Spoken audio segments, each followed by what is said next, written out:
In the harsh winter of 1952, fate orchestrated an unlikely encounter at Willow Creek Station. Sarah Whitfield stood shivering on the empty platform, her nurse's uniform offering little protection against the biting Montana wind. Her last dollar spent, her train departed without her during a brief stop. As snowflakes danced in the gathering dusk, William Harrison's boots echoed across weathered planks. Fresh from selling his prize cattle in Chicago, the millionaire rancher found more than just another passenger that evening. He found a soul in need. What happened next would become the stuff of local legend, whispered around firesides for generations to come. But was it really the brutal storm that kept Sarah at Pine Valley Ranch? Or did destiny have other plans? Before we jump back in, tell us where you're tuning in from. And if this story touches you, make sure you're subscribed, because tomorrow I've saved something extra special for you. Sarah clutched her leather medical bag closer, her knuckles white against the worn handle. The approaching footsteps belonged to a tall figure, his shadow stretching long across the frost-covered platform. In the dying light, she caught the glint of a silver belt buckle and the sharp lines of an expensive wool coat. "Ma'am," his voice carried the warm drawl of Montana's ranges, but his eyes held sharp concern. "Station's closing. Last train's gone." He paused, studying her thin nurse's uniform. "And you'll catch your death out here." Sarah straightened her spine, summoning what dignity remained after watching her train disappear into the swirling snow. "I appreciate your concern, sir, but I'll manage." Her words came out in visible puffs of frost. William Harrison had built his fortune reading people as well as he read cattle markets. The young woman before him wore pride like armor, but her trembling betrayed her. He'd seen that look before. Someone used to giving help, not receiving it. "I'm headed to Pine Valley Ranch," he said carefully, removing his coat. "My housekeeper, Maria, always keeps soup warming on the stove. At least let me offer you a hot meal before you make your next arrangements." He held out the coat, not quite touching her, letting her choose. Sarah hesitated.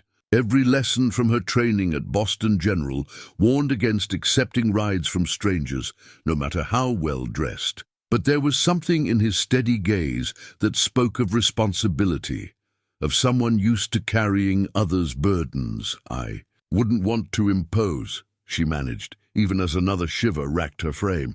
"Miss Whitfield, Sarah Whitfield. Miss Whitfield, there's a blizzard coming. Even if another train came through tonight, which it won't, they wouldn't stop here." He gestured to the darkening sky. "I'm William Harrison, and it's no imposition to help a neighbor in need." The wind picked up, driving needle-sharp snow between them. Sarah's medical training kicked in. She was already showing early signs of hypothermia. Sometimes, she realized, pride was a luxury one couldn't afford.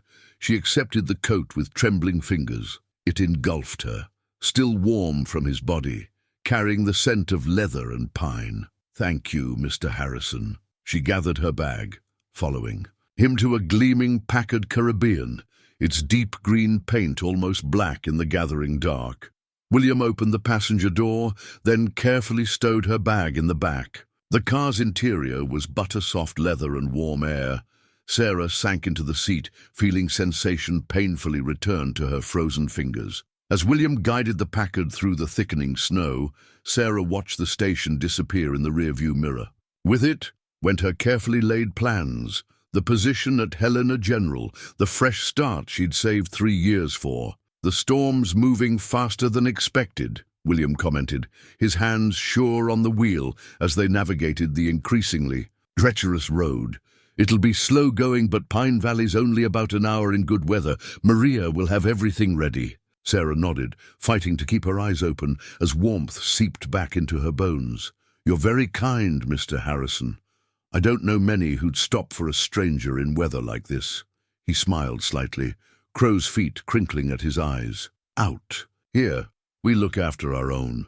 And anyone stuck at Willow Creek Station in a blizzard becomes one of our own pretty quick." The road wound higher into the mountains, the Packard's headlights cutting through curtains of white. Sarah found herself studying her rescuer's profile, the strong jaw dusted with silver, the quiet confidence in his bearing. His clothes spoke of wealth, but his hands were those of a working man. "You're a long way from Boston," he observed. "That's where you trained?" Sarah started. "How did you—" The accent slips through sometimes. "Plus, Boston General's reputation reaches even out here." He navigated a particularly sharp turn. "They train some of the finest nurses in the country." She smiled, despite herself. "You know your hospitals. Let's say I've had cause to be grateful for good medical care over the years." Something flickered. Across his face, an old pain quickly masked. The snow thickened, and William slowed the Packard further. Sarah could barely see 10 feet ahead now. Her training kicked in again. If they got stranded out here, in these temperatures— "Nearly there," William said, as if reading her thoughts. "See that light through the trees? That's Maria's kitchen window. She keeps it lit as a beacon in weather like this." Sure enough, a warm glow beckoned through the white void. As they drew closer, Pine Valley Ranch emerged from the storm like a ship from fog, a sprawling 2-story ranch house, its windows glowing with welcome. The kitchen door swung open before William could reach it, spilling golden light across the snow-covered path. A short, sturdy woman with silver-streaked dark hair stood framed in the doorway, worry etched across her face. "Senor William, thanks be to God." Maria's accent thickened with concern as she ushered them inside. "The radio says the passes are closing." Her sharp eyes took in Sarah's pale face and uniform. "Ay, pobrecita, come to the stove." The kitchen was everything a ranch kitchen should be: warm, spacious, and dominated by a massive cast-iron stove that radiated blessed heat. Copper pots hung from overhead racks, and bundles of dried herbs scented the air. Sarah found herself guided to a chair near the stove's warmth, her frozen fingers wrapping around a mug of something that smelled of cinnamon and comfort. "Mexican hot chocolate," Maria explained, already ladling soup into heavy ceramic bowls. "My grandmother's recipe. Good for the soul." She shot William a look that held volumes of unspoken communication. "I'll prepare the blue room." William nodded, removing his snow-dusted hat. "Miss Whitfield will be our guest until the storm passes." His tone brooked no argument, though none seemed forthcoming from his housekeeper. Sarah sipped the chocolate, feeling warmth spread from her core. "I really can't impose." "Impose?" Maria's laugh was warm and rich. "In this weather? The wolves themselves seek shelter. Besides," she winked, "it will be nice to have another woman's voice in this too quiet house." The soup was a revelation: rich beef broth, tender vegetables, and something that made Sarah think of home, despite being unlike anything she'd eaten before. "This is wonderful," she managed between spoonfuls. "Caldo de res," Maria said with satisfaction. "Good for cold nights and lost souls." She bustled about the kitchen with practiced efficiency, somehow managing to tend to both her guests and what seemed like half a dozen other tasks simultaneously. William ate quietly, occasionally answering Maria's questions about his business. In Chicago, Sarah found herself studying the kitchen, noting the curious blend of luxury and practicality. The stove alone must have cost a fortune, yet it bore the marks of daily use. Fresh bread cooled on racks beside preserves in jewel-toned jars. "The phone lines are down," William announced, returning from a brief check of his study. Sarah hadn't even noticed him leave. "Radio says the storm's settling in for at least 2 days." Maria crossed herself. "Those poor men out checking the north pasture. They'll have reached the line shack by now," William assured her.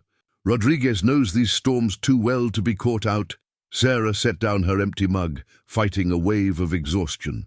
The warmth and good food, after hours of cold and worry, were taking their toll. Maria noticed immediately. "Enough talk of weather. And wolves. The blue room is ready, and I've laid out some things you might find useful." She shooed Sarah toward the stairs with motherly authority. "Tomorrow is soon enough for decisions." The blue room proved to be a spacious chamber on the second floor, dominated by a 4-poster bed and furnishings that would have graced any fine Boston home. True to its name, the walls wore a soft shade that reminded Sarah of summer skies. A fire crackled welcomingly in the hearth. "The bathroom is through there," Maria indicated a door. "I've left out towels and some things to sleep in. They belong to—" She hesitated fractionally. "They're clean and warm." On the bed lay a flannel nightgown and thick robe, both obviously expensive but well worn. Sarah touched them gently, wondering about their previous owner. "Thank you," she said, meaning it for more than just the clothes. "I don't know how to repay such kindness." Maria's face softened. "In this life, we all need shelter from storms. Sometimes," she patted Sarah's hand. "Rest now. Morning brings new light." After Maria left, Sarah stood at the window watching the snow transform the world into something alien and beautiful. Somewhere out there, a train was carrying her hopes for a new beginning to Helena. Yet here she was, in a stranger's home, surrounded by more genuine kindness than she'd known in years. The nightgown was soft against her skin, carrying the clean scent of lavender. As Sarah slipped between sheets that felt like clouds, she heard the deep voice of William Harrison and Maria's warmer tones drifting up from below, discussing preparations for the storm ahead. Her last thought before sleep claimed her was that she couldn't remember the last time she had felt so safe. Dawn crept into the blue room like a shy visitor, softened by snow still falling beyond the frost-laced windows. Sarah woke to unfamiliar silence, the deep quiet that comes only with heavy snow. For a moment, she lay still, orienting herself. In the strange room, with its elegant furnishings and lingering scent of lavender, a gentle knock preceded Maria's voice. "Breakfast in 30 minutes, if you're ready to join us." Sarah found clean clothes laid out, a wool skirt and sweater that, like the nightgown, spoke of quality and previous ownership. Her nurse's uniform, she discovered, had been expertly cleaned and pressed overnight. The morning light revealed details missed in last night's exhaustion. A delicate silver brush set graced the dresser. A bookshelf held medical texts alongside leather-bound classics. This room, she realized, had been carefully maintained, as if waiting for someone's return. Downstairs, she followed the scent of coffee to find William in what appeared to be a study. He stood at a broad window, silhouetted against the white world beyond, his attention caught by a photograph on his desk. He turned at her footsteps, smoothly setting the frame face down. "Good morning, Miss Whitfield. I trust you slept well?" "Very well, thank you." She hesitated, then added, "The room is lovely. I hope I'm not displacing anyone." A shadow crossed his face. "No, not anymore." He gestured to a chair. "Please, sit. There's something you should know to avoid any awkward moments." Sarah settled into the leather chair, noting the room's masculine elegance. Dark woods, well-worn books, maps of the ranch lands covering one wall. A doctor's certificate hung partially hidden behind a cabinet door. "The clothes you're wearing," William began, then paused, choosing his words carefully. "They belong to my wife, Rebecca. She and our daughter Emily died 6 years ago. Influenza." Understanding bloomed. The medical texts, the doctor's certificate, the maintained room. "I'm so sorry," Sarah said softly. Were you the doctor?" William's laugh held no humor. "No. The certificate was Rebecca's. She was the local physician. Emily was just 12 when the epidemic hit. Rebecca worked herself to exhaustion caring for others until— He trailed off, fingers tracing the edge of the face-down photograph. "That's why you recognized Boston General," Sarah realized. "She trained there too," he nodded. "Class of 32. She used to say medicine was her first love, but the mountains stole her heart." Woo.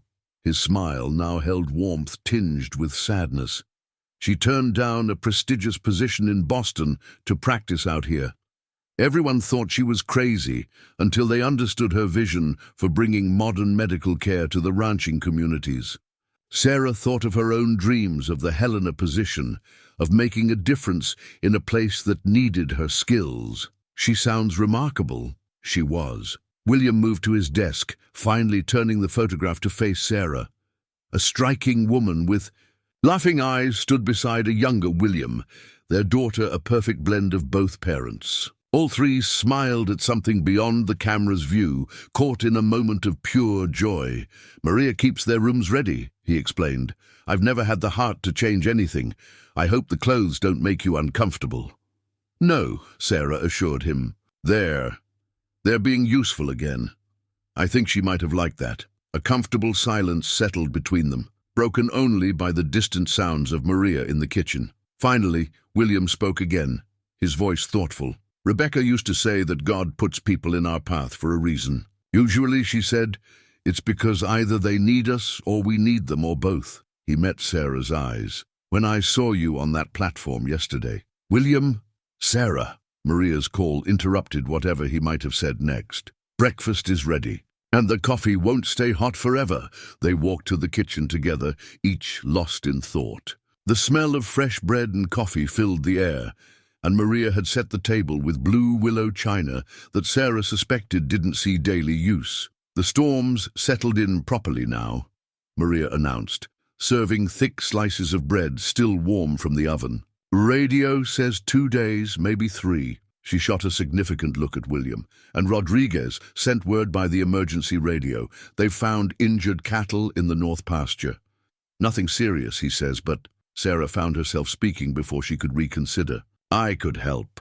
With the injured animals, I mean. We had veterinary training as part of our emergency medicine rotation." William's eyebrows rose slightly, but appreciation flickered in his eyes. "We'd be grateful for any assistance you could provide, Miss Whitfield." "Sarah," she corrected, surprising herself. "Please call me Sarah." The barn's massive doors groaned against the wind as William and Sarah made their way across the snow-covered yard. Inside, warmth and the sweet smell of hay enveloped them. Ranch hands moved with quiet efficiency, leading them to a separate area where 3 cattle lay in fresh straw. "Found them huddled against the north fence," Rodriguez explained, his weathered face showing concern. "2 seemed just exhausted, but this one," he gestured to a young heifer breathing heavily. "Something's not right." Sarah slipped off William's borrowed coat, already assessing the situation with a nurse's practiced eye. The other ranch hands watched skeptically as she knelt beside the struggling animal, her slender hands moving with surprising confidence. "I'll need hot water, clean cloths, and my medical bag from the house," she said, not looking up. When no one moved, she added firmly, "Now, please." William nodded to Rodriguez, who hurried off. The authority in her voice had transformed her. Gone was the uncertain young woman from the train platform, replaced by someone who knew exactly what she was doing. "Help me clear this area," she instructed the remaining hands. "And I need better light." Her fingers probed gently along the heifer's side, earning a low moan from the animal. William brought over a powerful lamp, positioning it where she indicated. "What do you see?" "Probably pneumonia setting in, but there's something else." Her hands moved lower, and she drew in a sharp breath. "She's pregnant. The calf's positioned wrong. That's why she's having trouble breathing." Rodriguez returned, with the requested supplies and Sarah's medical bag. She opened it, revealing an organized array of instruments that spoke of years of careful maintenance. "I can help her," Sarah said, looking up at William. "But I'll need everyone to follow my instructions exactly. Time is critical." William studied her face for a moment, then turned to his men. "You heard the lady. Whatever she needs." For the next 2 hours, Sarah directed her impromptu medical team with quiet efficiency. She showed them how to hold the heifer still, demonstrated the proper way to clean and prepare the area, and explained each step as she worked to reposition the calf. "In human medicine," she said, her voice steady despite the strain of her task, "we learn to be gentle but firm. Animals aren't so different." Her hands moved with practiced precision. "They know when you're trying to help, just like people do." William found himself impressed not just by her skill, but by how she managed the men. She answered their questions without condescension, taught them basic medical principles they could use in future emergencies, and earned their respect through simple competence. "There," she finally said, sitting back on her heels. "The calf's properly positioned now. She should be able to breathe easier." She began cleaning her instruments with mechanical precision, the routine evident in every movement. "She'll need antibiotics for the pneumonia. I can write down the type and dosage." "We have them," William said quietly. "Rebecca kept a full dispensary. I've maintained it." Sarah nodded, understanding. "She'll need monitoring through the night. The next 24 hours are critical." "I'll stay with her," Rodriguez volunteered, surprising everyone. "My father was a vaquero in Mexico. He taught me about birthing cattle. I know what to watch for." "I'll show you the specific signs to monitor," Sarah offered, and the weathered ranch hand nodded with unexpected respect. As they walked back to the house, William noticed Sarah's hands trembling slightly. Not from cold, but from the aftermath of intense concentration. Without comment, he draped his coat around her shoulders again. "That was impressive work," he said simply. Sarah smiled tiredly. "I had excellent helpers. Your men are good at following medical direction, almost like they've had practice." "Rebecca trained them," William explained. "She believed everyone on the ranch should know basic medical care. Out here, help can be hours away." They reached the house just as Maria opened the door, the smell of fresh coffee wafting out. Come in. I've hot coffee and lunch waiting." She clucked disapprovingly at their snow-covered state. "Sarah, mi vida, you're exhausted. Sit. As Sarah sank gratefully into a kitchen chair, she noticed the ranch hands touching their hats respectfully as they passed the window. Word of her skill would spread quickly in a place like this, she knew. She had passed some sort of test today, though she hadn't known she was taking one. "You've earned your place at the table today," Maria said softly, setting a steaming cup before her, just like another doctor did many years ago. William's hand brushed Sarah's shoulder briefly as he passed. "Welcome to Pine Valley Ranch, Dr. Whitfield." "Nurse," she corrected automatically, but smiled at the respect in his voice. "Just a nurse." "Out here," he replied, "we judge people by what they can do, not by their titles." The next few days fell into an unexpected rhythm. Sarah woke each morning to the smell of coffee and Maria's fresh bread, dressed in Rebecca's carefully preserved clothes, and found herself increasingly involved in the ranch's daily life. The ledger in William's study began to fill with her neat handwriting alongside his bold strokes, medical notes about the recovering heifer, supply inventories, and observations about other animals that could benefit from preventive care.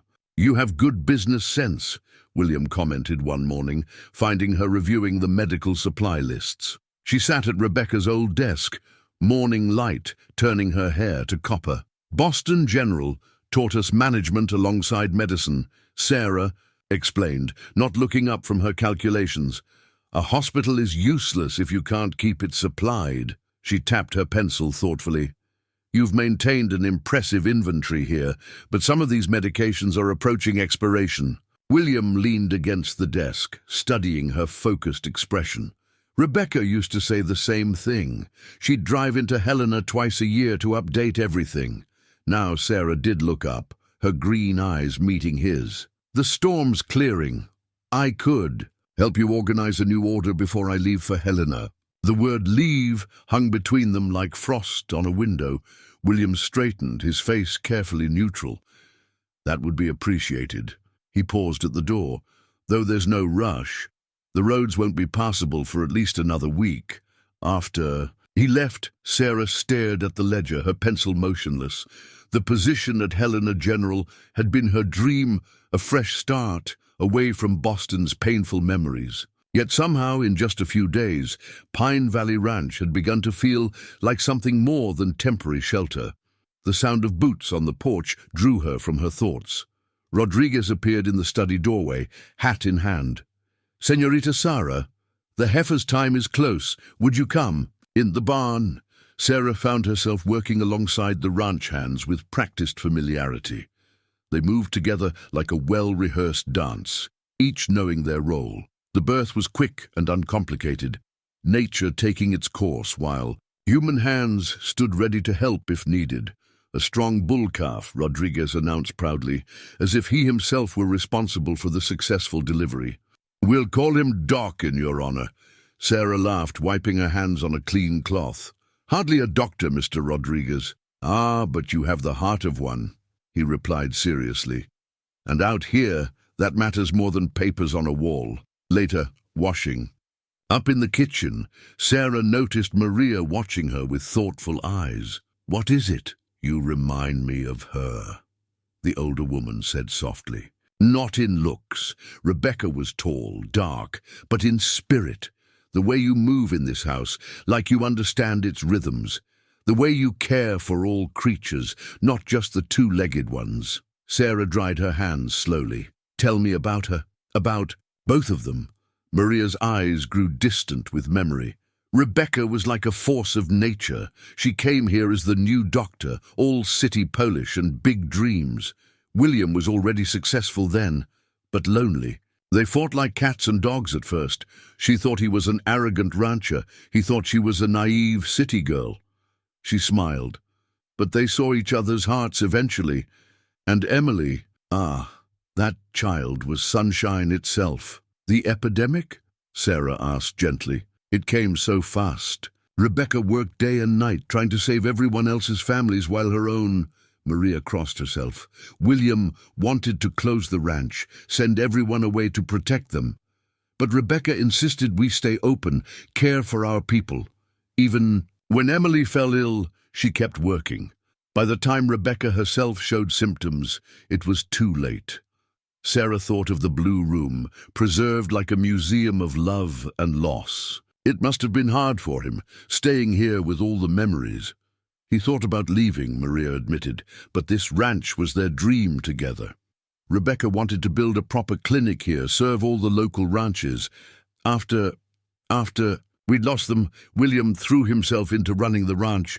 But the medical supplies, the books, Rebecca's office, he keeps everything ready, like she might walk in tomorrow needing them. The kitchen fell quiet, except for the ticking of the old clock and the distant lowing of cattle. Finally, Maria spoke again, her voice careful.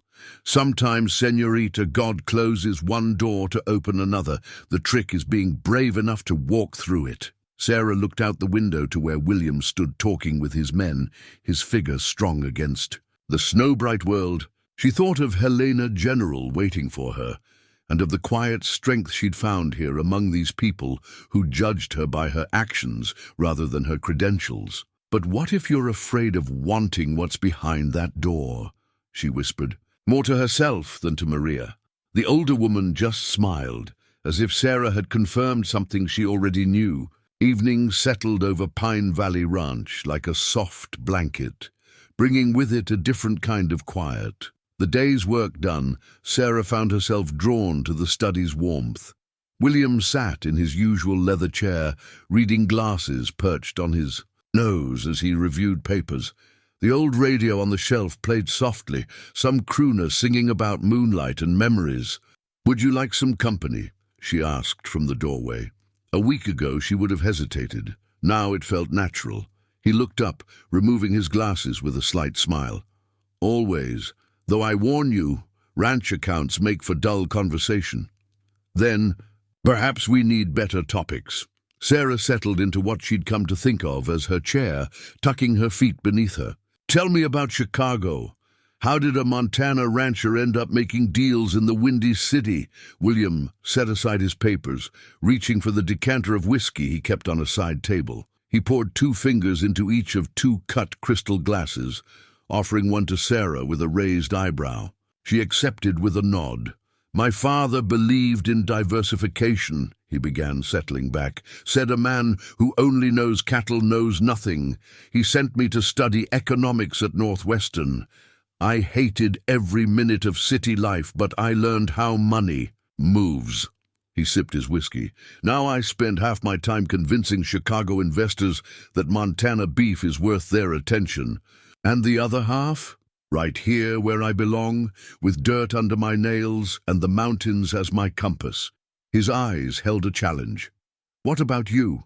How does a Boston nurse end up on a train to Helena?" Sarah studied the amber liquid in her glass, gathering her thoughts. "I needed a fresh start. Boston held too many complications." "Complications have names, usually." She smiled wryly. David. Dr. David Morton, chief surgeon at Boston General. He was brilliant, charming, and very married, though he conveniently forgot to mention that last part until his wife showed up at the hospital Christmas party. Understanding dawned in William's eyes. Ah, the scandal wasn't quiet. His wife was from one of Boston's oldest families. Suddenly I was the other woman. Never mind that I ended it the moment I learned the truth. Sarah took a larger sip of whiskey than she intended. He kept his position, of course. I kept my reputation for being difficult and untrustworthy, so Helena offered a clean slate. No one there knows about David Morton or his lies. She set down her glass. I've learned to be careful with trust since then. William's voice was gentle. Yet you trusted a stranger who offered you a ride in a snowstorm. That was different. Sarah met his gaze. You've never pretended to be anything other than what you are. The radio shifted to a slower song. Nat King Cole singing about unforgettable love. William stood, moving to adjust the volume. In the soft lamplight, Sarah noticed the silver at his temples, the lines around his eyes that spoke of both laughter and loss. Rebecca and I, he said suddenly, used to dance to this song, right here in this study after Emily was asleep. She said it was important to remember how to dance, even on a cattle ranch. Sarah felt her heart twist. You must miss them terribly. Every day. He turned from the radio. But recently I've started remembering the joy more than the loss. That's new. Their eyes met across the room, and something shifted in the air between them. Sarah found herself speaking softly. Where I trained, they taught us that grief isn't something you get over. It's something you learn to carry. The weight doesn't change, but you get stronger. Smart teachers. Smart woman, Sarah corrected. Dr. Elizabeth Blackwell. First female physician in America. She knew something about carrying heavy things. William moved back to his chair, but the quality of silence between them had changed. It felt richer somehow, full of unspoken understanding. The roads to Helena will be clear soon, he said finally. Sarah watched the firelight play across his features. Yes, Pine Valley could use a good nurse. The nearest doctor is 40 miles away, and these ranching families... He trailed off, then continued carefully. Rebecca's old office is still fully equipped. It would be a shame to see it go unused. The offer hung in the air like music from the radio, subtle, beautiful, and frightening in its possibilities. Sarah thought of Helena General waiting for her, of Boston behind her, and of this quiet study where two people who understood loss had found unexpected comfort in each other's company. I should probably get some rest, she said softly, standing. At the door, she paused. William? Yes? Thank you for the dance lesson, even without the dancing. His quiet chuckle followed her into the hallway, warming her more than the whiskey had. The general store in Willow Creek was warm after the crisp morning ride, though Sarah noticed how conversations quieted when she entered with William. Mrs. Henderson, the proprietor's wife, watched them over her spectacles with poorly concealed.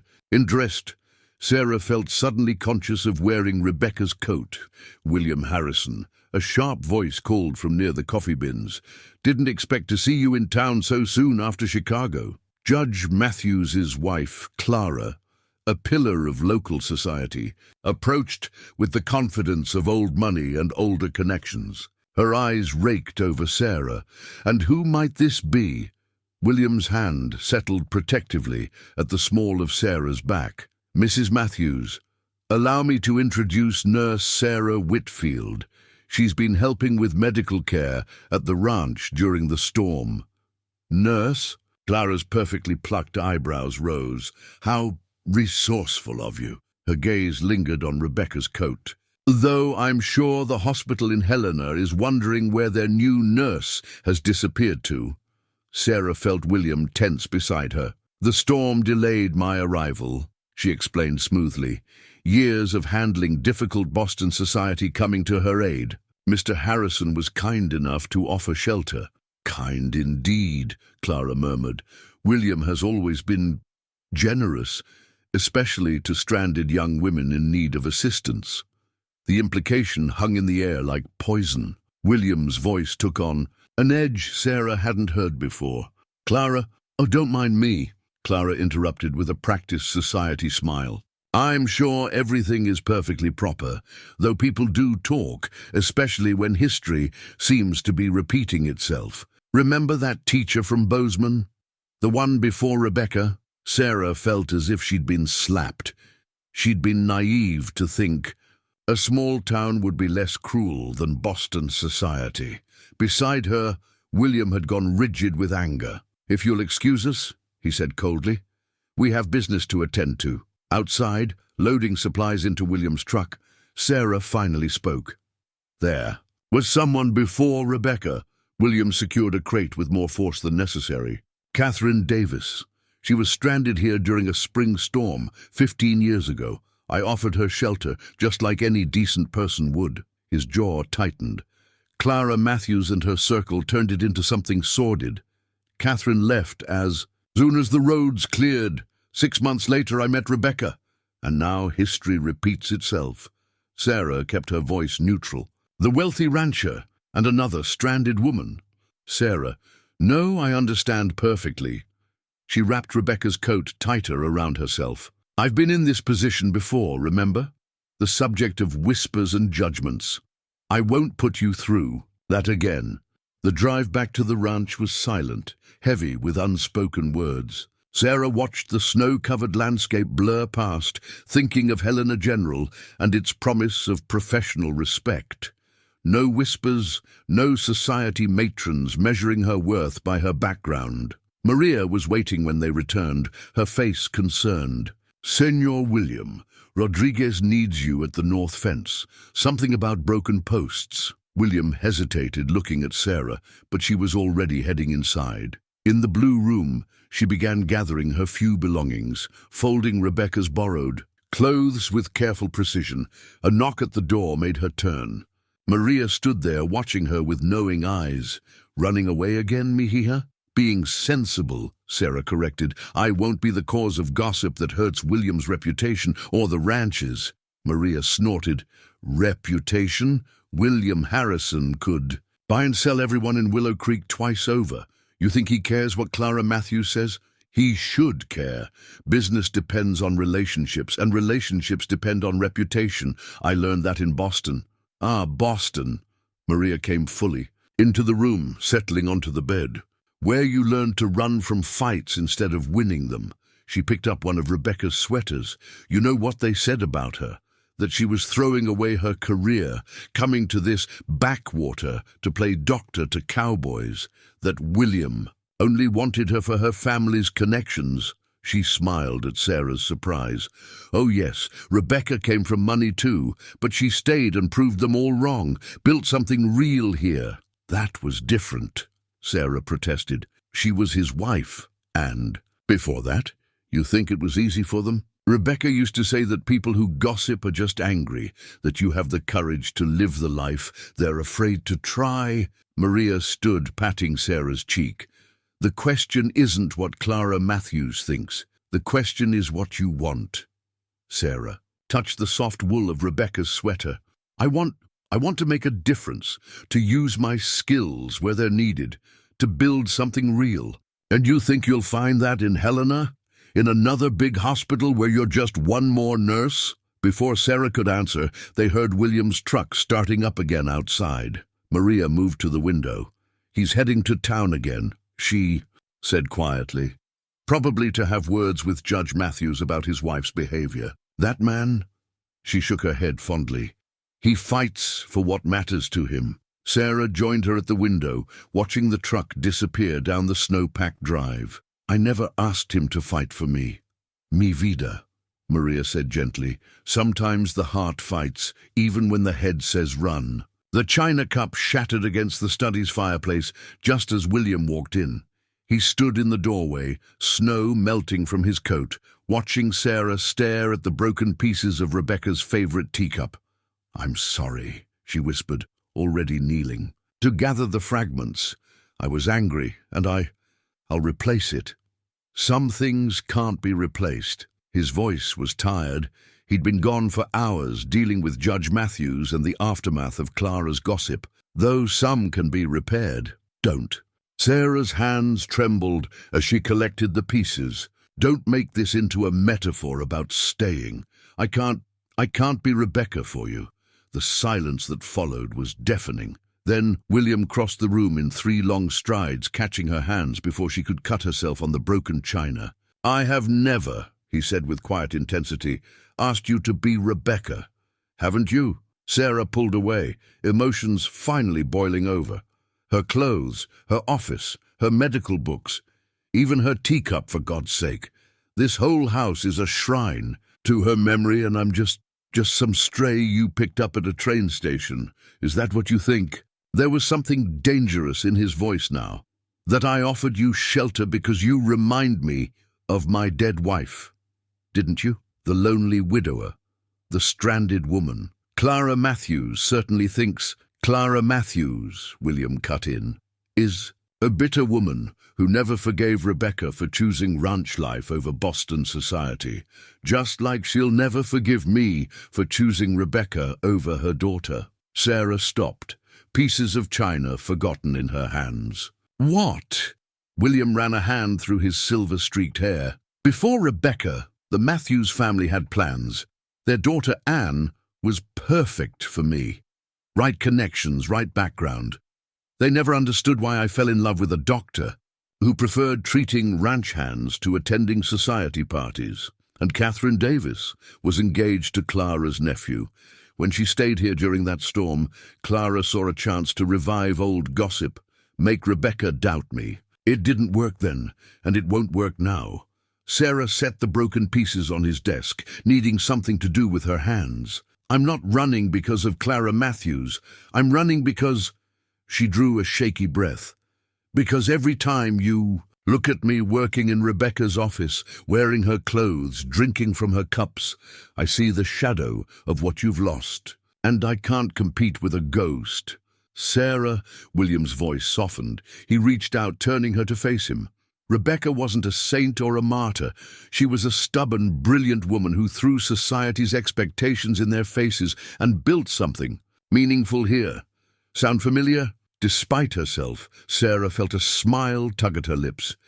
Maria said something similar. Maria's a wise woman. His hands were warm on her shoulders. When I saw you on that platform, I offered help because you needed it. When I saw you save that heifer and her calf, I admired your skill. When you worked alongside my men without complaint, I respected your strength. His voice roughened. And when you sit in this study at night, sharing whiskey and understanding, that has nothing to do with Rebecca and everything to do with you. Sarah looked up at him, seeing the truth in his eyes. I'm still not sure I belong here.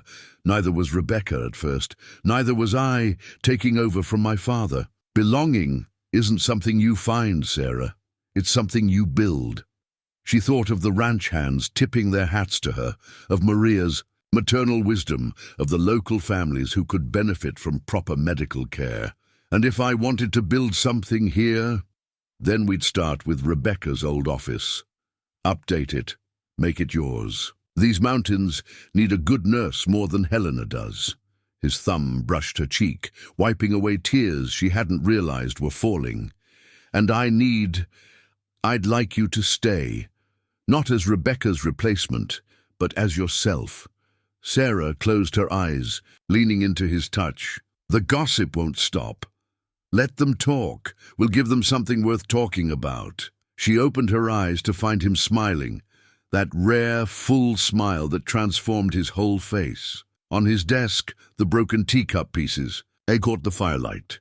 Some things can't be replaced, she said softly, echoing his earlier words. No, he drew her closer, but new things can be just as precious.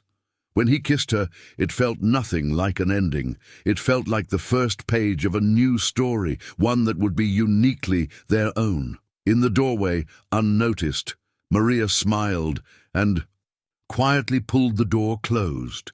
In the kitchen, she lit a candle before her small statue of the Virgin Mary. Gracias, she whispered. Some prayers take time to answer, but you always know best. The key to Rebecca's office was heavy in Sarah's hand, its brass worn smooth by years of use. William stood beside her in the early morning light, patient and steady as they faced the closed door together. "You're sure about this?" he asked quietly. Sarah nodded, fitting the key into the lock. The door opened with a soft creak, releasing the scent of leather-bound books and memory. Morning sun streamed through tall windows, illuminating the medical cabinet's gleaming glass, the solid oak examination table, the desk where another healer had once dreamed of serving these mountains. "It's perfect," Sarah breathed, running her fingers along the spines of medical texts. "All of it. We'll need to update some equipment, certainly, but the bones of a proper clinic are here." William watched her move through the space, seeing it transform already in her quick mind. Rebecca always said a good medical setup needs three things: the right tools, the right knowledge, and the right heart. She was right. Sarah opened the medical cabinet, examining its contents with professional interest. Though I'd add a fourth: the right support. She turned to him with a smile. "Speaking of which, I had an idea about the north pasture." He raised an eyebrow. "The one with the broken fence?" "The very one." She pulled a folded paper from her pocket, a rough sketch showing the pasture divided into sections. "If we're going to serve the surrounding ranches, we need easier access. That pasture is right where three main trails meet. With some work, it could become a proper road." William studied the sketch, noting the careful measurements and practical considerations. "You've given this some thought." "I had trouble sleeping last night." She flushed slightly. After our conversation in the study, his eyes softened at the memory. "I didn't sleep much either." He set the sketch on Sarah's desk now. "The road makes sense. We'd need to talk to Rodriguez about relocating some grazing areas." "Already did this morning. He suggested we could use the timber from the broken fence to start marking the new boundaries." She bit her lip. "I hope you don't mind. I know I should have asked first, but—" William silenced her with a kiss, brief but tender. "This is exactly what the ranch needs, what I need. Someone who doesn't wait to be given permission to make things better." Sarah relaxed against him, fitting naturally into his embrace. "I was thinking about what you said, about belonging being something you build. I want to build this, William. Not just a clinic, but a real medical outpost for the whole region. These families deserve more than a 40-mile drive to the nearest doctor. Just like Rebecca used to say." He felt her stiffen slightly and quickly. Added, "But your vision is bigger." She focused on the ranch families. "You're thinking about the whole region." "The world's changing," Sarah said thoughtfully. "These isolated communities need to adapt, or they'll fade away. But that doesn't mean losing what makes them special. It means building bridges, literal and figurative ones." A knock at the door interrupted them. Maria stood there with a knowing smile, carrying a tray laden with coffee and breakfast. "I thought you might need sustenance for planning your empire." As she set up their breakfast on a small side table, Sarah noticed something familiar among the dishes. "Maria, is that—" "Rebecca's teacup. See?" The housekeeper's eyes twinkled. "I saved the pieces. My grandmother taught me about kintsugi, the Japanese art of repairing broken pottery with gold. The breaks become part of the beauty." She gestured to the cup, now whole again but with fine golden lines tracing its mended cracks. "Some things are more beautiful for having been broken." William touched one of the golden seams gently. "How long have you been waiting to do this?" "Since the moment I heard it break." Maria patted his cheek.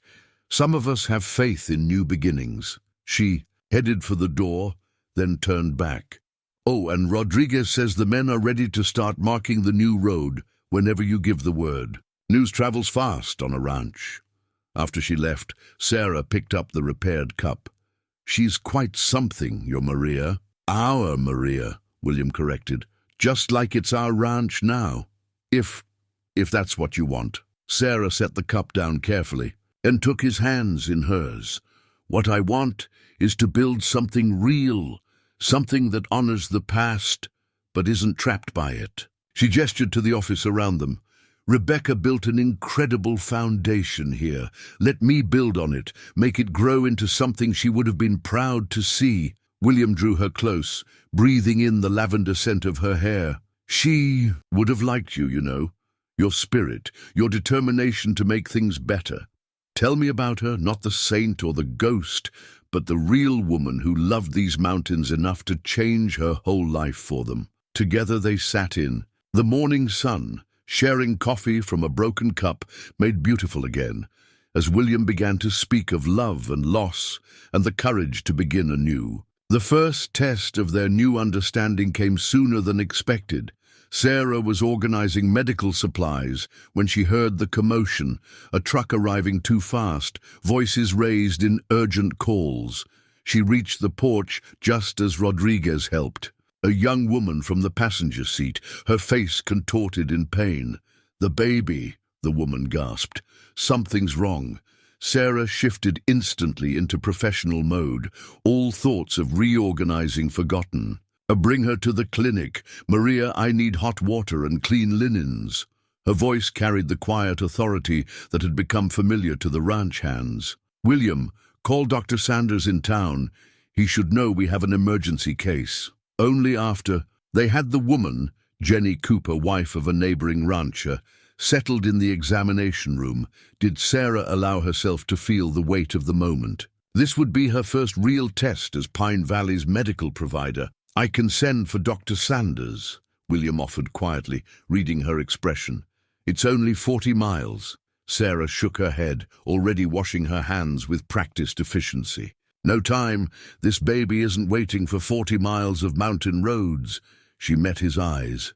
"Do you trust me?" "With everything." The next few hours tested that trust. Sarah worked with focused intensity, calling on every bit of her training and experience. Maria assisted like she'd done it all her life, anticipating needs before they were voiced. Outside, William kept the nervous father calm and the ranch hands organized. When the baby's first cry finally pierced the evening air, Sarah felt tears of relief mix with her sweat.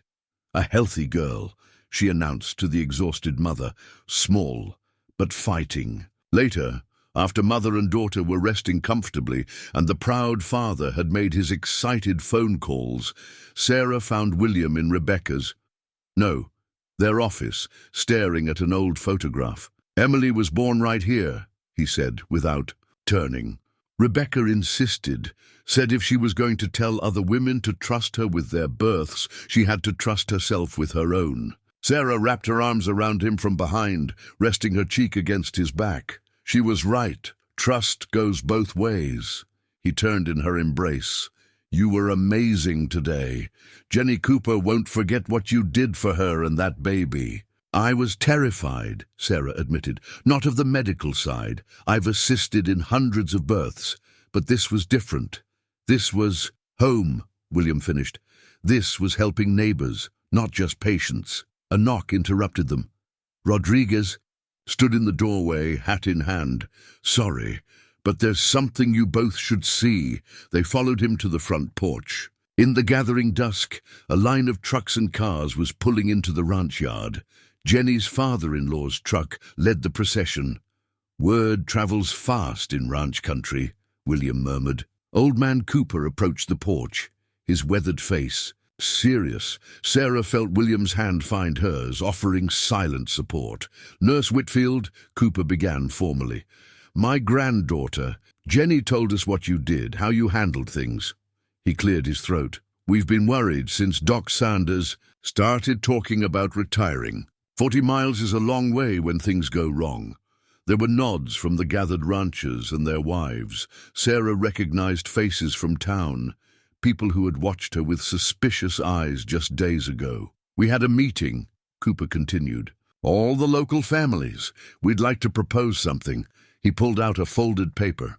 "We're offering to contribute, each family according to their means, to help establish a proper clinic here, with you as our primary medical provider." Sarah felt William's hand tighten on hers as Cooper went on. "We can't match city hospital salaries, but we can offer what we have. Building materials, labor, fresh food, grazing rights if you want to keep horses." He smiled slightly. And a promise that Clara Matthews doesn't speak for all of us. Sarah looked at the gathered faces. Proud, independent people offering what they could to secure medical care for their families. She thought of Helena General, with its sterile halls and anonymous patients. "Mr. Cooper," she said carefully, "I'd be honored to serve this community, but I need you all to understand something." She straightened her spine. "I'm a nurse, not a doctor. There will be cases I have to refer out. Times I'll need to call Dr. Sanders or send patients to Helena. Reckon?" "That's just good sense," Cooper nodded. "Shows you know your limits. Rebecca knew hers too.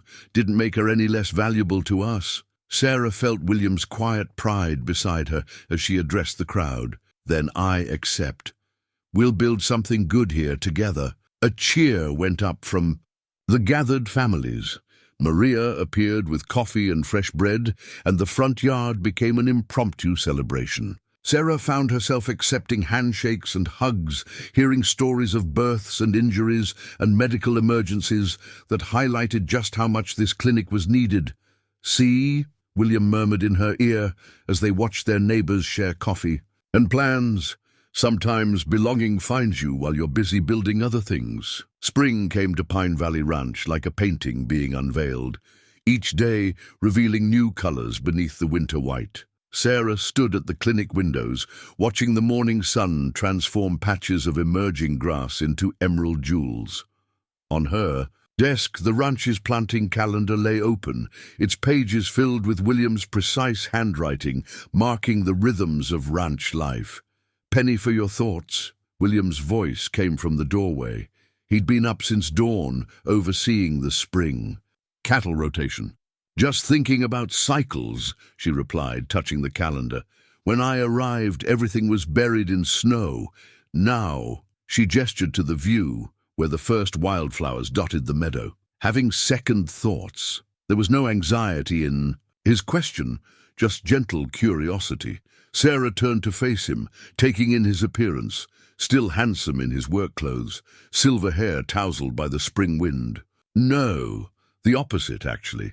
I was thinking how right this feels. The clinic renovations, the new road project, even Clara Matthews learning to bite her tongue." He chuckled, crossing to join her at the window. "She's still not happy, but delivering her sister's baby last month certainly helped. Amazing how a successful breech birth can change someone's perspective on the value of a mere nurse." Sarah leaned into him, comfortable in their shared warmth.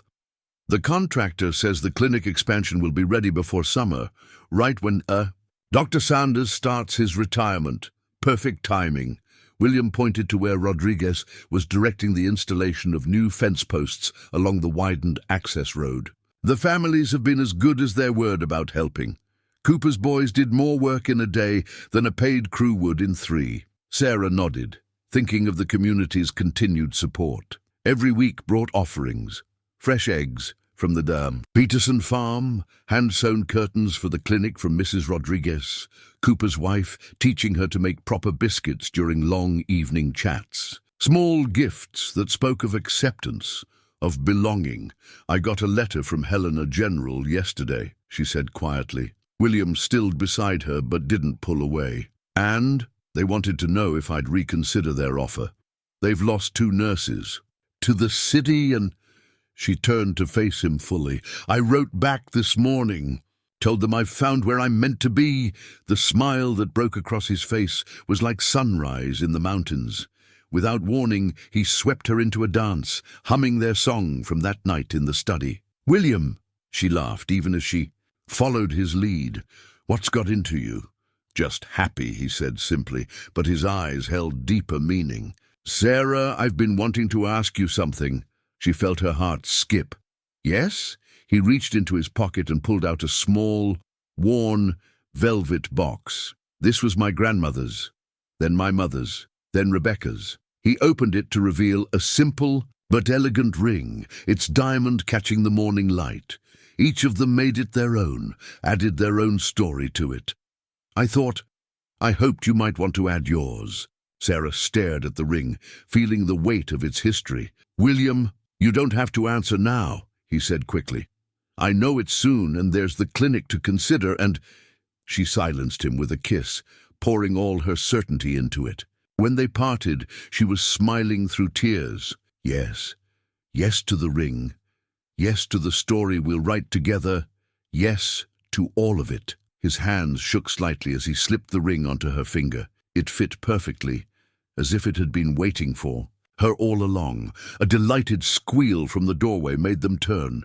Maria stood there, hands clasped in joy. "Finalmente! Finally!" She rushed to embrace them both. I knew from that first night when you arrived, frozen and proud, just like she did." She wiped happy tears. "Ah, we must celebrate. I'll make Rebecca's special flan."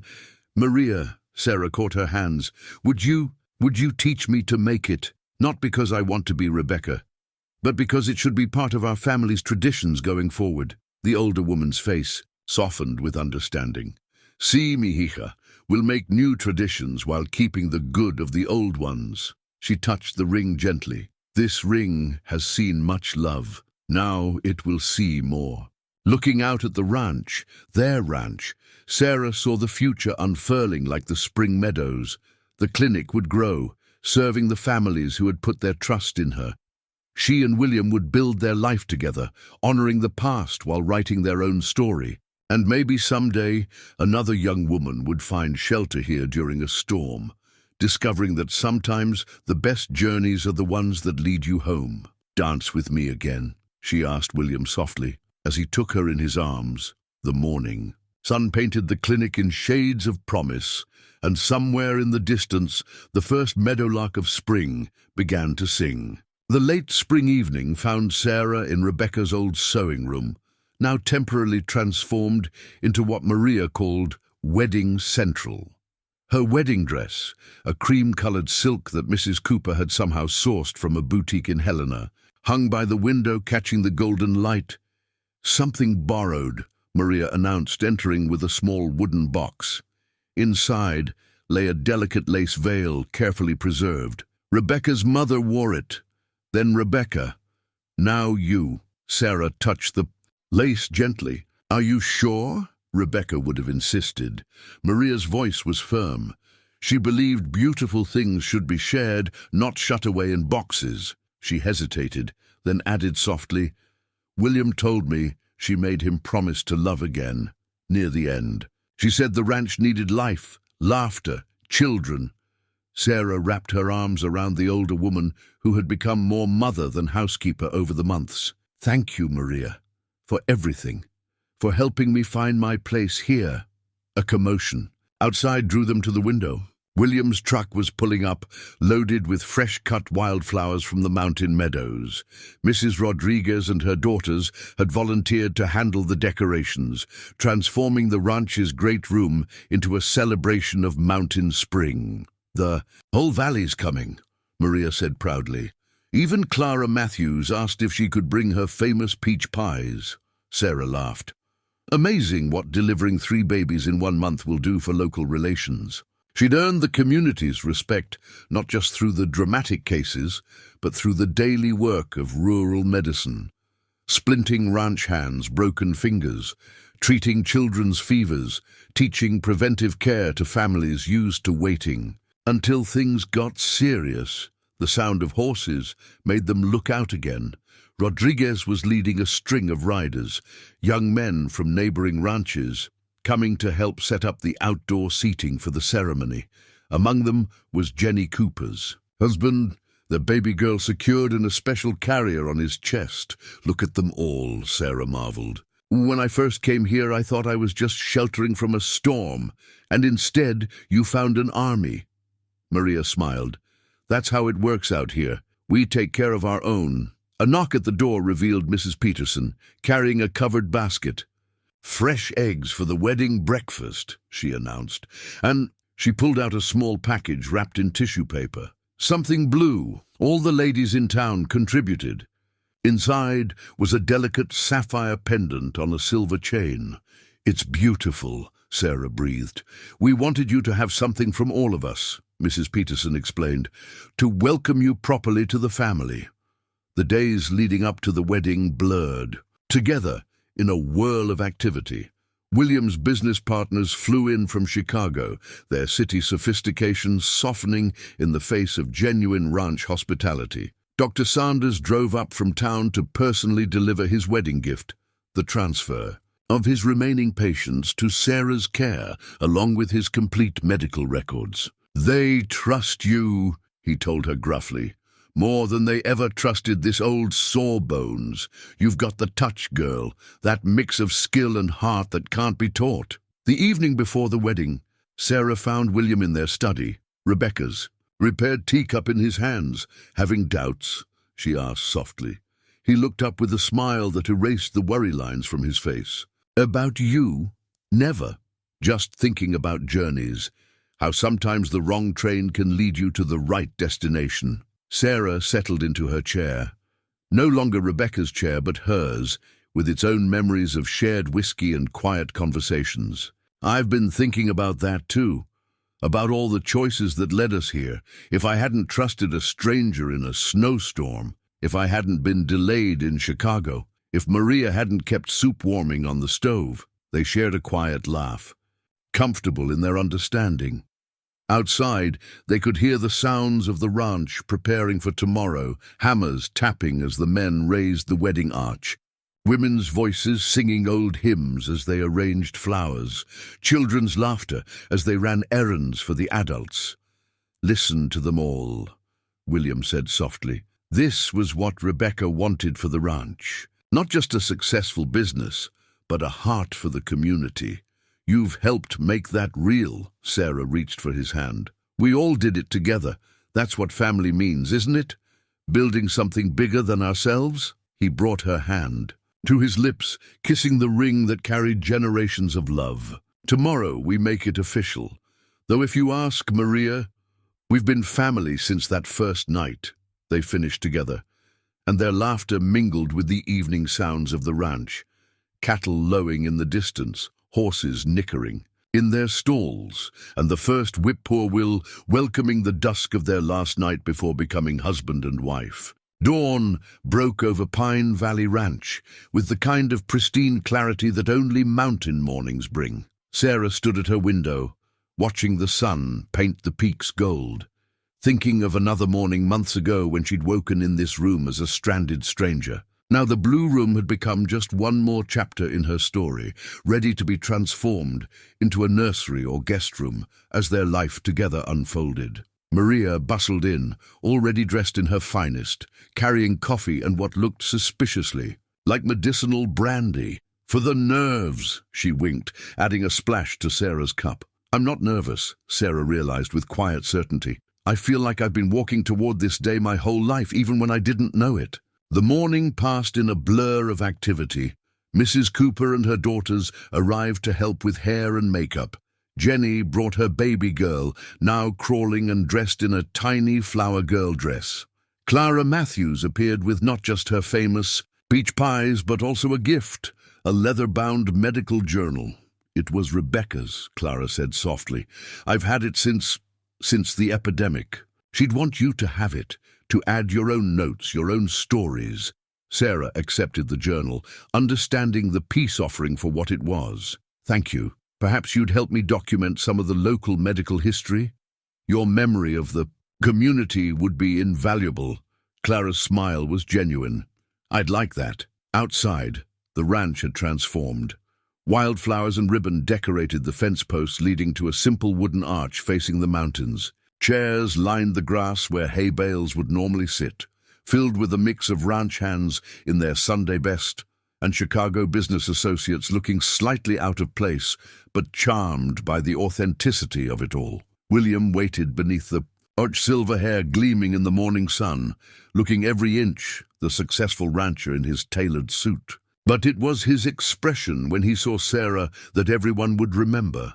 A look of such pure joy that even the most hardened ranch hand had to clear his throat. Sarah walked toward him on Rodriguez's arm, her own father long gone, wearing Rebecca's veil with her cream silk dress, the sapphire pendant catching the light. But it was the stethoscope she'd tucked into a custom pocket that made William's eyes crinkle with understanding. Some things were too much a part of you to leave behind, even on your wedding day. The ceremony itself was simple mountain style.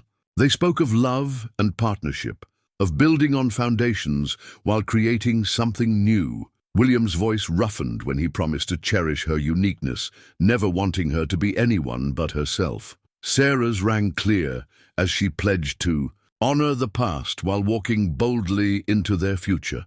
The rings you exchange, the minister said, carry the weight of history, but the promise of tomorrow.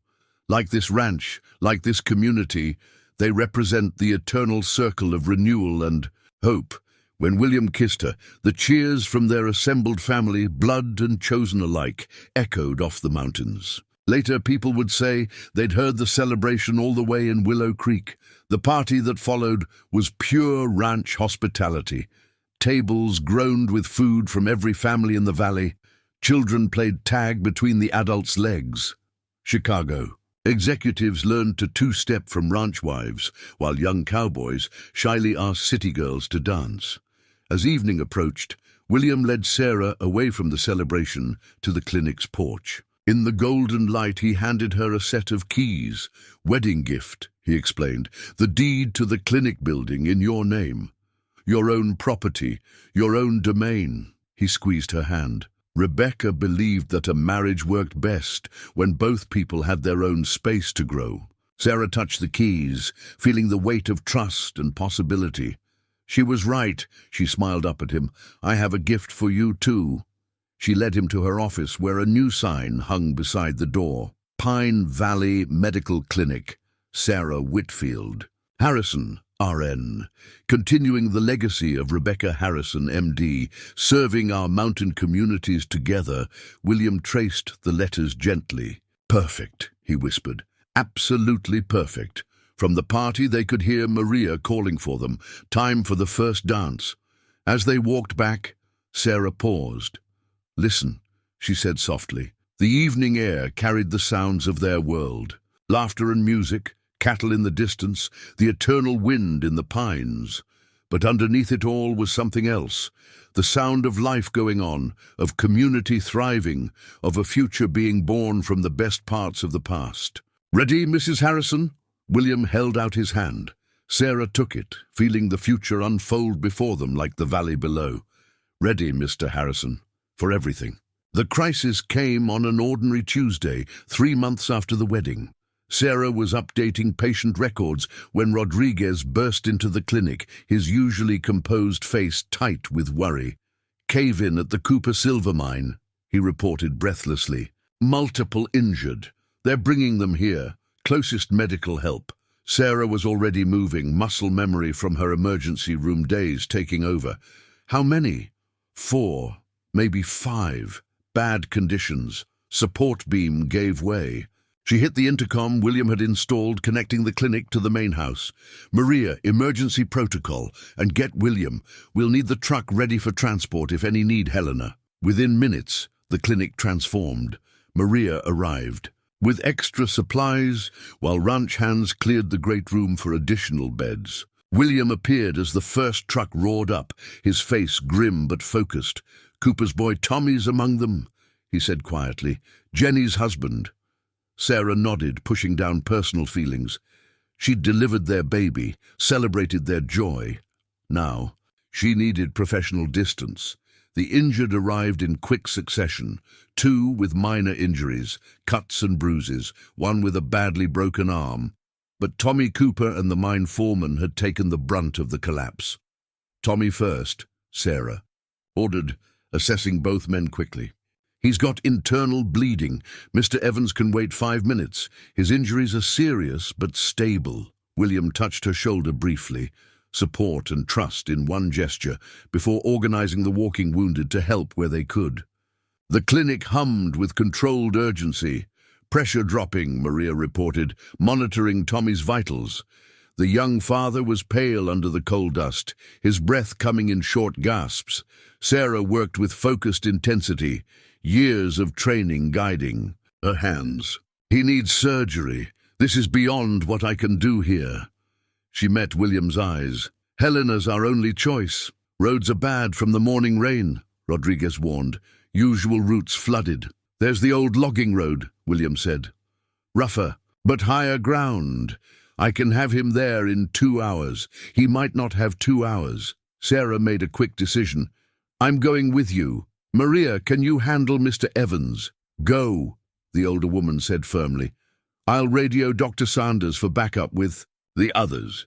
What followed was the longest drive of Sarah's life. The old logging road was little more than a trail in places, each bump drawing pained gasps from Tommy, despite the morphine. William drove with intense concentration, coaxing every bit of speed the truck could safely manage. Stay with me, Tommy, Sarah urged, monitoring his pulse. Jenny and that beautiful baby girl are waiting. Tell them. Tommy's voice was barely a whisper. Tell them. You'll tell them yourself, she said firmly. That's an order from your nurse. William navigated a particularly treacherous turn. How is he? Sarah didn't sugarcoat. Failing, we need... Suddenly Tommy's pulse stuttered under her fingers. No. William, stop the truck. She was moving before they fully stopped, pulling equipment from her kit. Tommy had no pulse. In the confined space of the truck cab, she began CPR. Come on, Tommy, Cooper, she growled between compressions. You did not survive a cave-in to die. On my watch. William held the flashlight, his voice steady, as he counted out the rhythm. Together they fought death on a mountain road, as the sun set behind the peaks. After what felt like eternity, Tommy gasped. His pulse returned, weak but present. Drive, Sarah ordered, her arms shaking from exertion. Drive like hell, they made. It to Helena General in record time.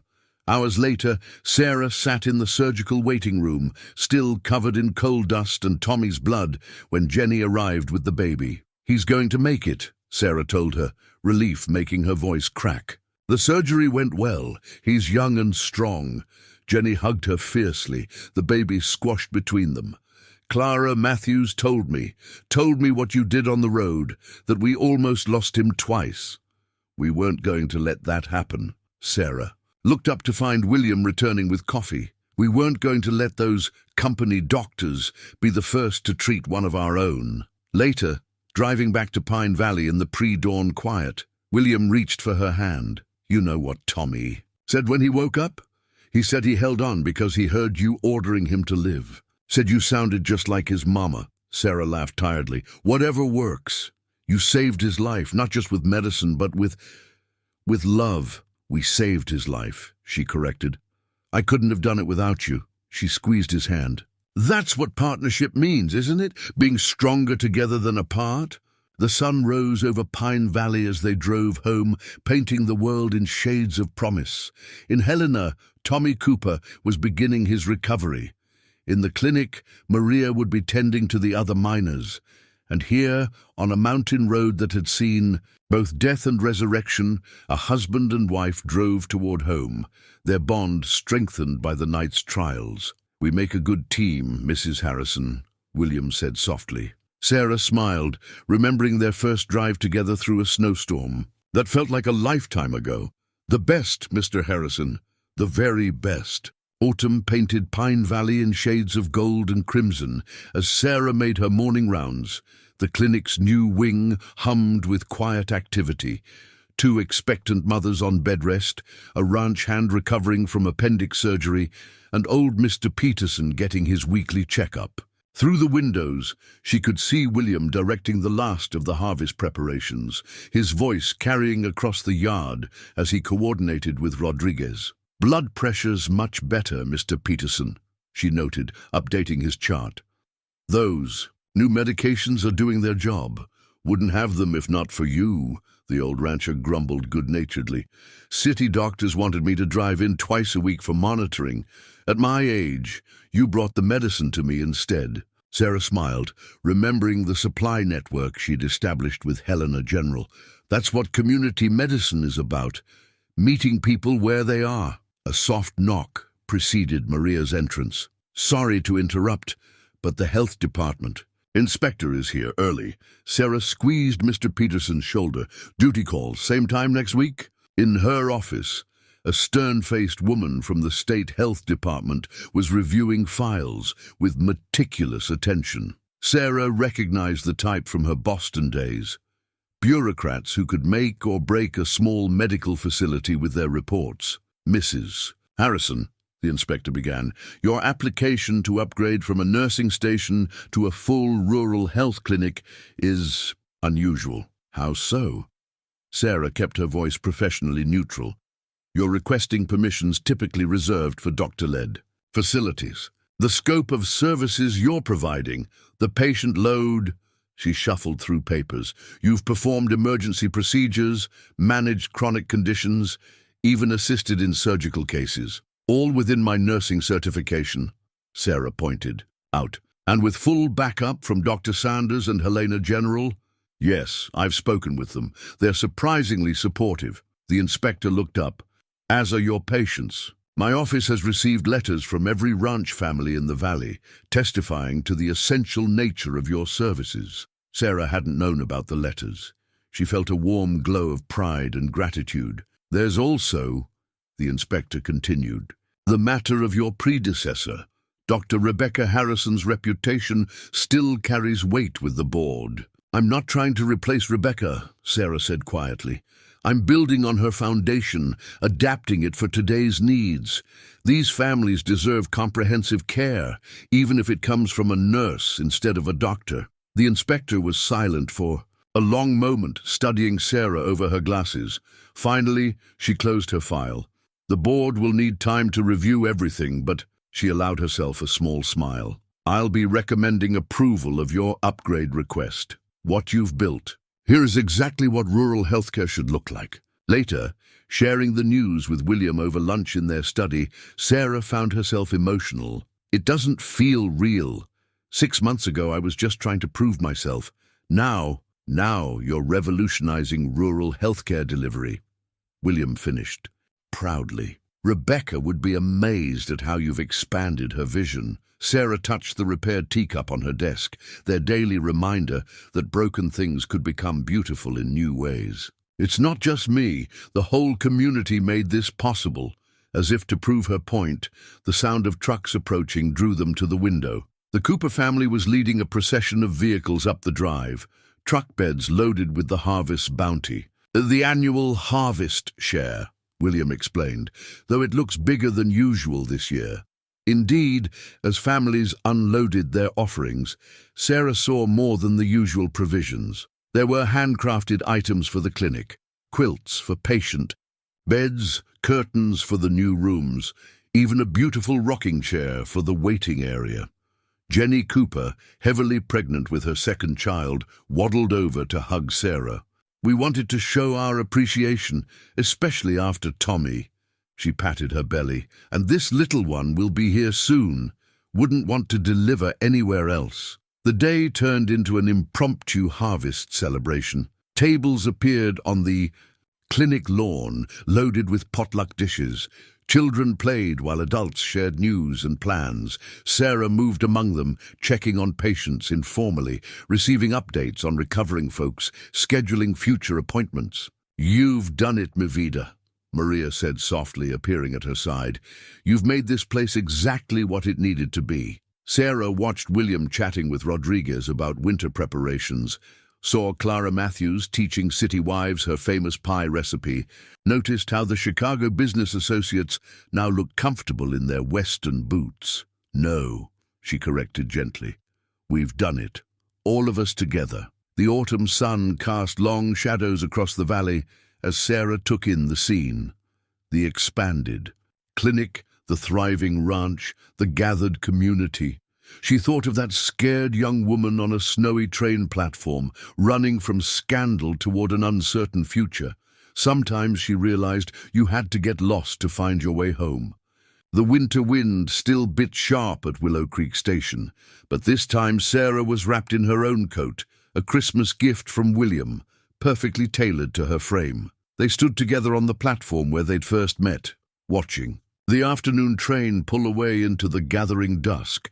"Hard to believe it's been exactly 1 year, William mused, his arm warm around her waist. You were standing right here, looking like a half-frozen angel in that thin nurse's uniform. And you were my unlikely savior in an expensive wool coat." Sarah leaned into him, remembering her desperate pride that night. "I was so determined not to accept help from a stranger. Stubborn woman." His voice held nothing but fondness. "Though, I suppose that stubbornness is what built our clinic." They'd come to meet the new nurse, arriving from Helena General, Sarah's first hire for the expanding practice. The train had been delayed by snow, much like that fateful night a year ago, but this time Sarah wasn't a stranded stranger. She was Mrs. Harrison of Pine Valley Ranch, here to offer another medical professional the same chance she'd been given. "The station looks different," she observed. The old wooden bench, where she'd briefly considered spending that desperate night, had been replaced by a sturdy new one. A brass plaque caught the late afternoon light, dedicated to the moments that change. "Our lives, in memory of Rebecca Harrison, MD, in honor of Sarah Harrison, RN serving the Pine Valley community with courage and compassion." William touched the plaque gently. "Clara Matthews's idea, if you can believe it, said every young doctor or nurse coming to serve our community should know the history they're part of." Sarah thought of how far they'd all come. Clara finding her way to friendship, the community embracing change while honoring tradition, she and William building something neither of them had imagined that snowy night. "I got a letter from David Morton yesterday," she said quietly. William stiffened slightly beside her, but his hand remained steady on her back. "He's heard about our rural healthcare model. Wants to send some of Boston General's nursing students out here for practical training." William's laugh echoed across the empty platform. "The man who nearly derailed your career now wants to learn from you. Life has a way of coming full circle, doesn't it?" "Speaking of circles," Sarah turned to face him, taking both his hands in hers. "There's something I need to tell you. Something I confirmed this morning." His eyes searched her face, hope dawning as he read her expression. "Sarah, Maria's already knitting booties." She smiled through suddenly teary eyes. "She says she knew before I did.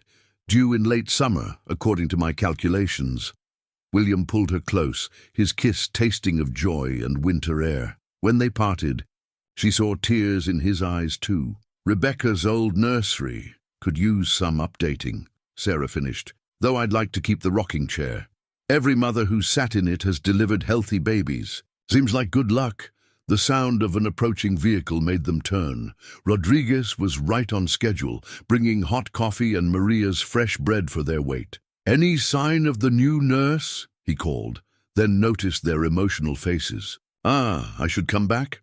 "No." Sarah wiped her eyes, laughing. "Stay, we're celebrating. New beginnings, old memories, and—" She pressed William's hand to her still flat stomach. "Future arrivals." Rodriguez's face split in a wide grin. "Dios mío, wait until Maria hears," though she probably already knows that one. They shared coffee and bread in the station's waiting room, where Sarah had once huddled alone. Now the space was warm with friendship and purpose. Rodriguez told stories about William as a young rancher, making them laugh with tales of his early mistakes and triumphs.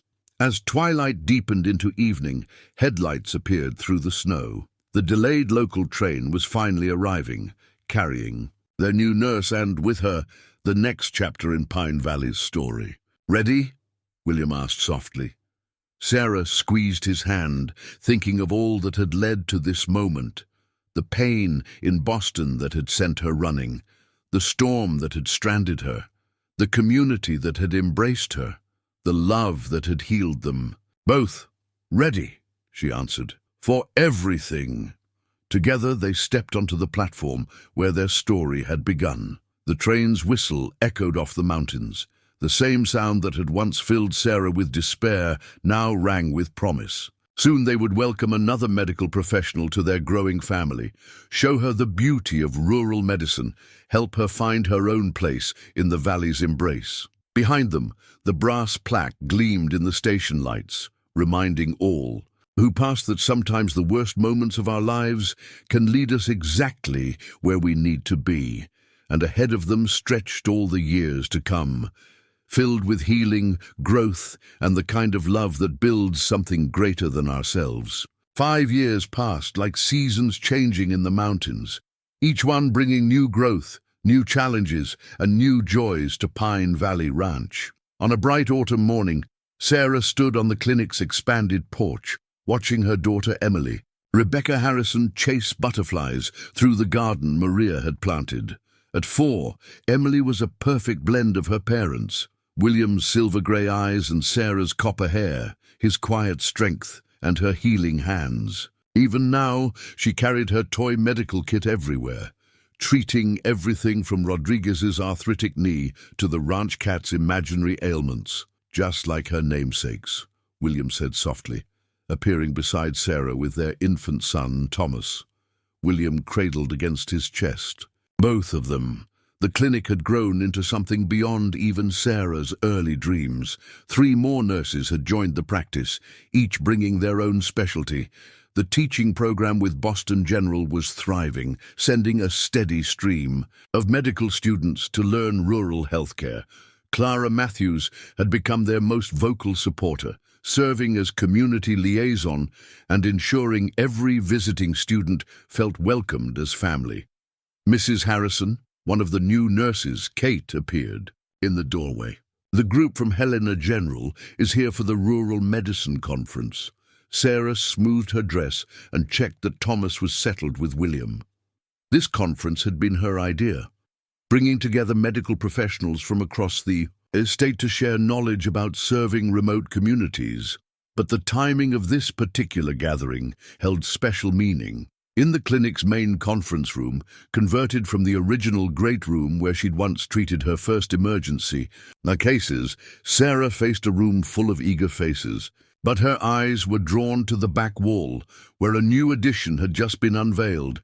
2 portraits hung side by side. On the left, Rebecca Harrison, MD, her dark eyes seeming to approve of all that had followed her dream. On the right, Sarah Harrison, RN, photographed in the midst of teaching a group of students. Between them hung the clinic's new sign, Harrison Medical Center, founded in love, built on legacy, serving with compassion, established 1952, expanded 2025. Welcome to Pine Valley, Sarah began, her voice carrying the quiet authority of experience. You're here because you believe, as we do, that every community deserves excellent medical care, that sometimes the most important medicine isn't found in big hospitals, but in understanding the people we serve. She gestured to the teaching clinic around them, now equipped with modern technology, while maintaining the warm, personal touch that had always been its hallmark. This center stands as proof that with vision, dedication,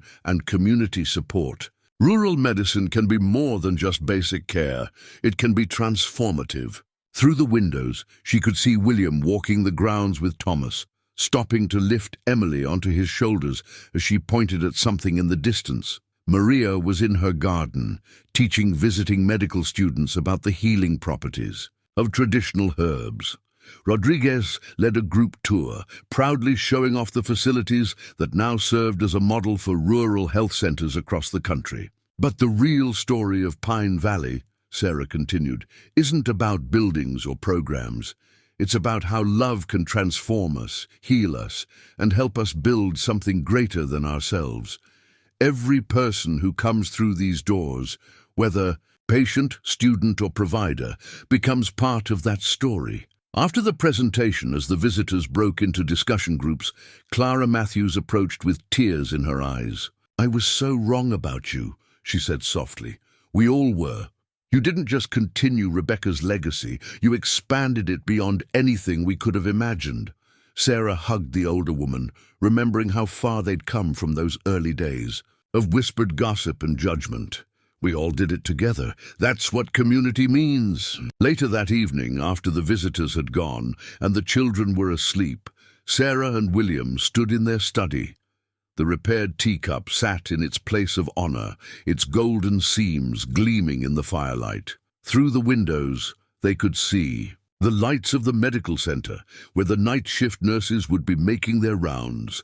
"Do you ever wonder," William asked, holding her close, "what would have happened if your train hadn't left without you that night?" Sarah thought of Helena General, of the safe, conventional life she'd planned.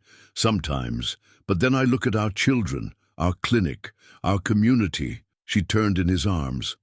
"And I realize that some trains need to leave without us so we can find where we're meant to stay." William kissed her softly, then smiled that special smile that still made her heart skip.